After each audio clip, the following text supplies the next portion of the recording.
How would you describe a man who has won 5 national titles?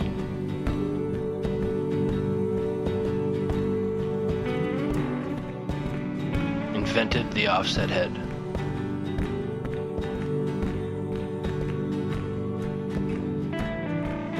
Founded the Vail Shootout.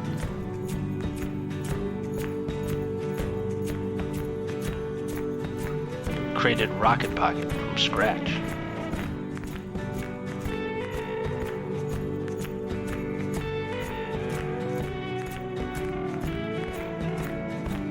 And has always been about family.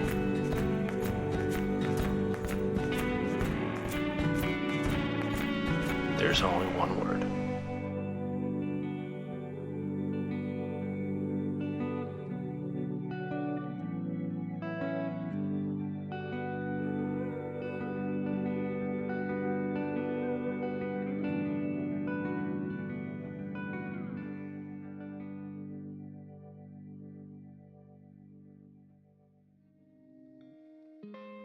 He became my father when I was 12 years old. He was my mom's boyfriend at the time. And he took me in right away, and like I said, the very first day we met, he wanted to be part of this family. He wanted to create this little family of us, and it was very easy. He's a very passionate man. He loves to do everything right every time. Anything he puts his hands on, he puts all of his passion and his love in it. Anything from when we went skiing, or when he taught me how to ski, actually more specific. He takes his time. He wants to do everything right. He has a lot of passion for doing all these little things in life. Somebody introduced me to him, and I told him I was thinking about coming, and I think, what was his response? Something like, "What number were you?" And I said, I remember, I think it was 18. I had 18 on. I said, 18. I just had to look down at my jersey because I didn't know. And he was like, "Yeah, don't remember you." My mom had a passion for having wayward college students in our basement and feeding them for the weekend, and he was one of the few from Carter College that came down. He taught me how to throw a curveball, 50 yards away from each other, and stuff like that. He taught me how to string sticks. Back then I strung all my team sticks, that sort of thing. He had that passion, that infectious passion for the game that kind of rubbed off. Flip and I met at Carter College in 1972. I transferred into Carter College from the Naval Academy, where I'd played lacrosse, and Flip had transferred into Carter College from New Mexico. So right about the same time. I think he was there the first semester and I was there the second semester. So we started playing lacrosse together.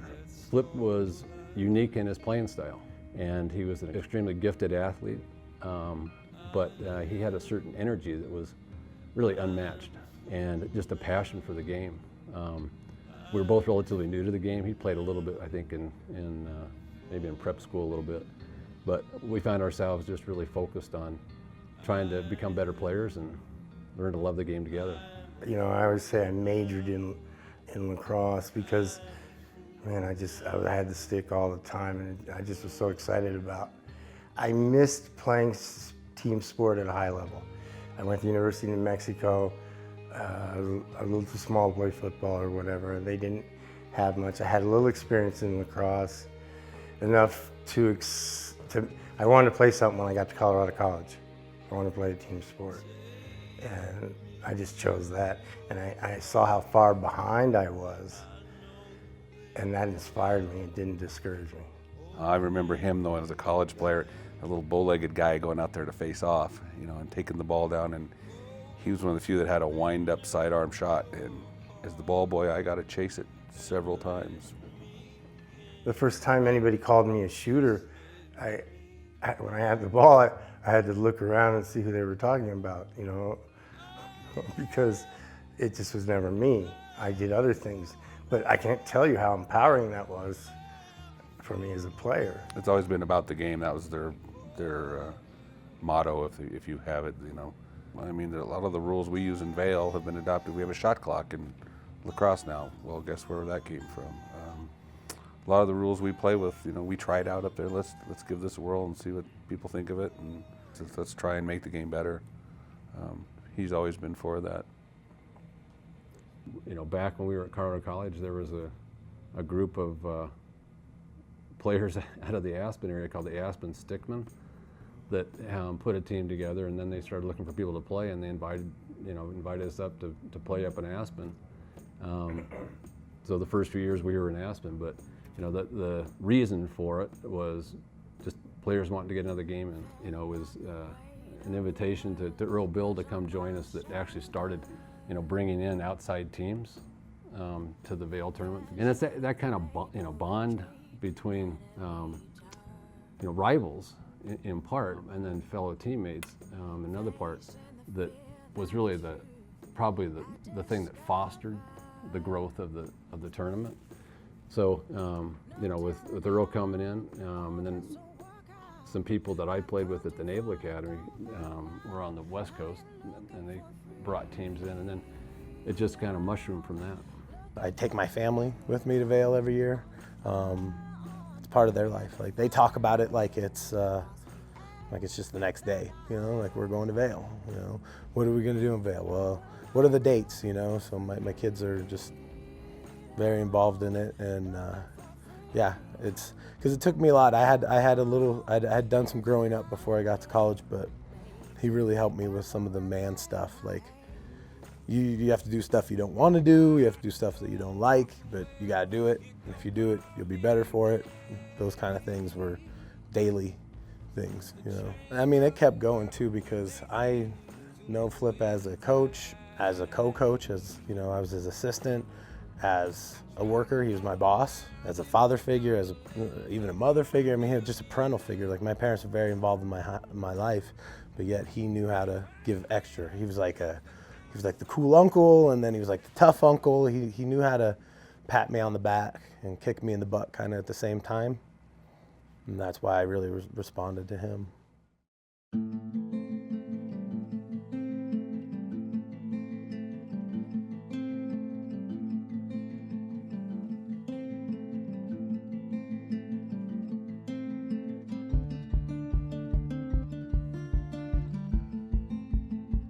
I've gotten into the customs of doing things fast and getting them done. Time is money. It's not the way Flip does things, obviously, and this is perhaps the best thing I've learned about him, is the fact that he takes his time. He wants to do everything correctly, everything right. We often say that here in our Rocket Pocket business, Flip is the best stringer. He's also the slowest one by far, because he takes his time. He wants to do everything right, perfect.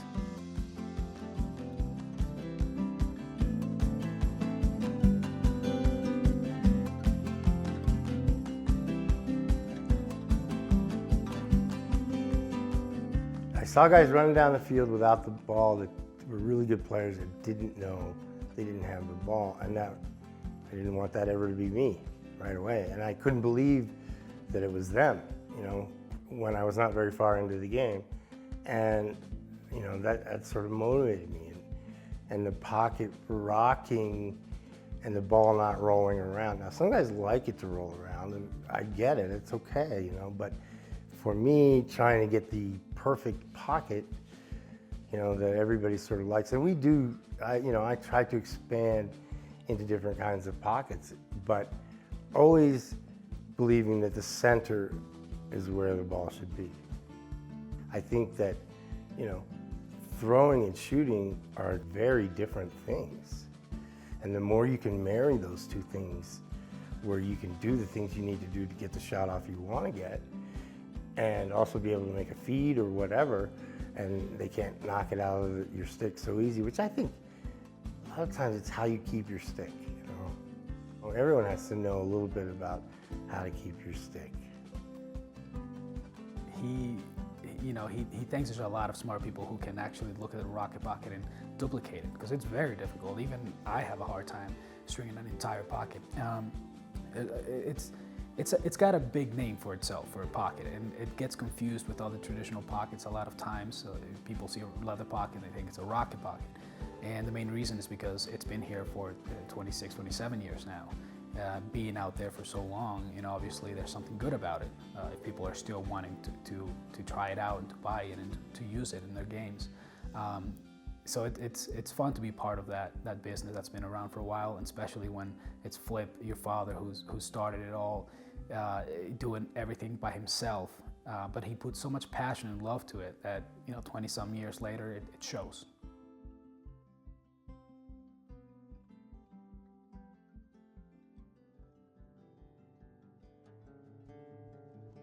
When he started coaching at CSU, if I'm not mistaken, I think I probably lobbied him to come out and take on that program because I thought it was a great opportunity. I could see the quality of players in this area going to college improving, and you could see that it was at a stage where it was prime for development. When he told me, "What'd you play in high school?" I said, "Attack." And he said, "You can't play defense." I said, "Yeah, I can." He said, "Fine, go do it." And I went in on a midi shift and played defense. I came out and he goes, "Well, you can play defense." And I liked that because he was challenging me like, "You can't play defense." And I went and played defense, and then he's like, all right, And I think he liked that, and I like that too. I mean, that was something I was drawn to him about, that he liked challenging us, but he also liked giving you a big hug. I mean, because he was a hugger. I didn't have a lot of coaches that hugged me, and he was a hugger. He'd hug you, and say something to you, or, either positive or pushing you. I mean, he always let you know that he loved you, but this is how he felt. I know one of my favorite stories about Flip, though, when we were playing, is we were playing a game. We were playing DU club, and we weren't playing great, but it was halftime, and he's just laying into us. He's yelling at us. He is just so mad, and he's mad with the way we're doing things, and we're not executing. And after he's done yelling at us, nobody says a thing. We just hop up and run back out there and get ready to get warmed up. And I walk over to him and I put my arm around him and I said, "You do know that it's 14-0, right?"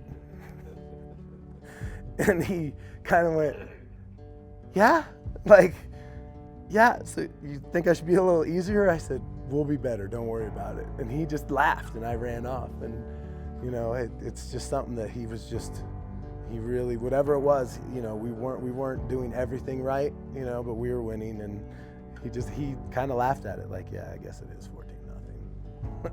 And it was halftime, and we still had to go back out. So I just made sure that, we were crisp after that, and, didn't upset him too much more. To watch these early '80s Maryland team, and, that had people like Steve Stenerson as their face-off guy, and just some of these guys that made everything look like a fast break. And they moved the ball down the field so beautifully, and with everybody feeling a part of it. And I got that sensation where, man, the goalie made that goal by how he, and it was beautiful to watch. And I've always sort of been an appreciator, try to not let myself do too much judging, but the fact that they weren't great athletes necessarily, they didn't look like they worked out all the time, but they understood the game and how the spacing was and how the movement was. And that's the movie, just watching them know the game. Maybe the first time I met him when I was playing for Team Colorado when I was in high school. I met him briefly in passing. And so I hadn't seen him again until when I went to Fort Collins, and it was right after he had got Lyme disease. And at first I was like, "Is this the same guy?" I wasn't sure because he looked a lot different from when I saw him. And then once he started talking and he was moving around, I think it was the left side of your body that was still coming around. Yeah, he was still. Yeah, he had palsy in the face, and but then I just started watching him, and he was just still scooting around, flying around, and you could tell his legs weren't working the way he wanted them to, but he was just motoring around. And after that, I said, "Yeah, that is the same guy." I got Lyme disease in '98, and if that wasn't bad enough, but then, it kind of destroyed my immune system. So in like 2009 and 10, I had pneumonia a couple times, and that definitely contributed to it makes you so weak, and I wasn't thinking that great for me, and it was hard to climb out of the hole. I guess there was a time when I was waiting to die, and I could, but now there aren't enough hours in the day. And, I don't have 30-year goals, you know, I don't. But long as I can be useful to somebody on some level, and I know I still have some ability creatively, and I have motivation physically. I just can't lift things as good as I used to and stuff like that. But I guess that, you know what bothered me the most? My team wasn't getting the best of me. You know, he did give a lot of sacrifices. A lot of times, my brothers were born during that time. He had to be with his team traveling tournaments here and there, so he had to be absent sometimes. He did put a lot of his passion in the team, and obviously the best thing he's taught to this lacrosse team is family, and you can see it everywhere. And the players, I run into a lot of the older players who played back in the late 90s, early 2000s, and they're like, oh man, I remember you were a kid back then, and how's your father, you know, and it reflects how much Flip has impacted them with how friendly and happy and lovable they are towards me or my mother or my brothers or other people who were part of the family that Flip created at Colorado State. You don't pick your family, you know, you don't pick these guys, but they are part of your family. You have to accept them, you have to help them. And there were some guys who weren't as good, say lacrosse players, or didn't have academic skills and they weren't doing that great. They helped each other out to do better, to make it as a team. You know, it's very important to have a certain GPA to keep playing sports. So the smarter kids in the team would help the other kids who had, you know, certain problems with that. And all of that carried for a long time because a lot of the old players still call Flip for his birthday, for Christmas. And you know, you can hear it when he answers in his car in the speaker, and they're like, oh, I love you, Flip, take care, you know, big hugs. And you can feel that love that all these younger kids are giving back to Flip. We fight. He's got some of my temper, and I don't know if he brought it with him from Peru, but I suspect not. But, you know, we both get over it and we listen. And when you listen to one another, I don't know, you can't break that bond or something. And I feel like we've achieved that, and you have to re-achieve it all the time. It doesn't just stay there because you got it, you know? Now we're at the point where we can bring both of our skills together and design something even better, because I can say, well, I need to look a little bit more like this before we actually try and make it, or, you know, and then he will say, what about this? Because he's a bright young man with good ideas. You know, I'm really pleased with the evolution of our partnership. You know, this is all his. And everything I do in lacrosse now, I'm also motivated because I'm motivated to do something for my kids and grandkids or whatever. And Rocket Pocket does have a pretty good reputation for a lot of years, and now it seems to be, it has the new life that it needs. He's definitely that supportive father, always has been. And the funny part is that his children, all of them, including me, have different desires in life, different ambitions. One of them is super athletic. He loves that. His father, you know, Flip, our father, supports him all the way. The other one likes sports, but he likes math and board games, stuff like that, a little different, you know. He supports that, you know, on his side. And he's always, you know, I always say, you have got pretty good kids, because with a dad as liberal as you are, I mean, I don't know why I didn't go all crazy, you know, or anybody, because with a father who supports and gives as much love as you do, you know, a kid would go crazy with all this greatness, you know. But he's done okay, I think. As corny as it sounds, I try and run my family like a team, and for good reason. I've got a 30-year-old son and a 10-year-old, and you know, we're kind of all over the place. But when we all do stuff together, it feels really good. And with a business, you know, it's a hierarchy for sure, but it's teamwork too. Michael has, you know, taken sort of ownership of part of Rocket Pocket, the right part. He's got his role. He does what he does well. Our thing has always been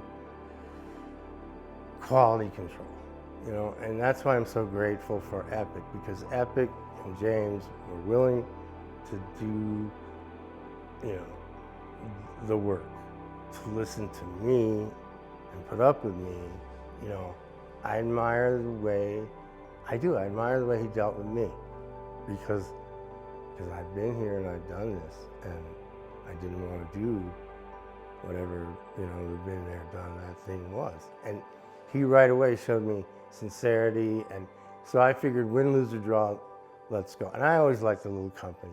As Rocket Pocket, every little magazine, newspaper, like Inside Lacrosse, that showed up on the scene, I'm right there, you know, I always have been, since 1987. But the more I saw James and the more sort of persistent that he was, and got things done, and really wanted to do it, and had a bigger plan, and understood that my role was my role, not, you know, we're all in this together, because we all have different roles, and that's just what it needs to be. And he did it. He allowed me to be me. I've never met an individual that had quite the creativity that he does, whether it's as a player or as a, you know, a designer. You know, I remember, you know, we coached together for a while at Colorado College, and when we'd sit and we'd talk about things, you know, he had new ideas. You know, he didn't feel bound by somebody else's playbook. You know, he was unique in his coaching style and his development of the game. And I've seen that in his life. You know, his business, his creativity has moved on to the lacrosse world with his head designs and his pocket designs. You know, he really is one of the true geniuses of the game. It all starts with here, as he says. You need to have that passion, that love for something. You can't just, you know, I want to invent something so I can make $1 million and, you know, move on. That's really not how it happens. You know, it all starts with the passion and love. You know, the first head design he did, he actually did it in wood. And, you know, you think about it, you know, he had the offset head, you know, the curve on it, and he'd done it with a wood design. It took me till I think my junior year to really realize that the Cobra, I had that stick. It was hanging on my wall in my garage because my brother bought it my freshman year of high school. And he strung, which is the funny part, he strung a makeshift rocket pocket into it. And he like just tried to make it up himself, and I never put it together that, oh, that was the head that started it all. Because I didn't even think about it. I was still playing with a flat head, you know? And it was like, oh, this is your stick. You helped design. Oh, okay. And he, by the way, my brother tried to bite your pocket too, and did a horrible job at it. It's a mess. Things have changed since he first did the very first offset head, which was a little piece of napkin. He had a couple drawings. He said this would work a lot better in lacrosse. And now, of course, we have CAD drawings, 3D printing, and all this stuff. So when he first had the hobby in his mind, he started drawing it on a pencil, just on a piece of paper, with a pencil on a piece of paper. It's like, this is what I'm thinking, Mike. And you know, I got the computer with a 3D program, and I said, okay, just tell me exactly what you want, and I can probably come up with something for you. So all that knowledge put together, it finally came up with the Hawk. James with Epoch Lacrosse came with a great idea of making models, mock-ups, and 3D printing, of course, made it so much easier, because once he printed out the first one, Flip actually came back and said, oh, this is really what it looks like. You know, it's different when it's on a drawing or when it's on a computer CAD scan than when you actually have it in your hand, a piece of plastic that you can string up, that you can play, catch and throw. Then we went back and made more changes to what we already had. We said, this is a little too long, this is not, and all those little changes to make the head better, obviously. And after a countless of mock-ups and different, you know, changes here and there, we finally came to something where Flip could actually take it and fall asleep with it and wake up and just absolutely love it. I like the level that we're on, which is, we're big, but we're not, you know, we're not trying to appeal to everybody all the time, or we are trying to find that thing that you want as a player. Because what tool in sport is more important that's not attached to your body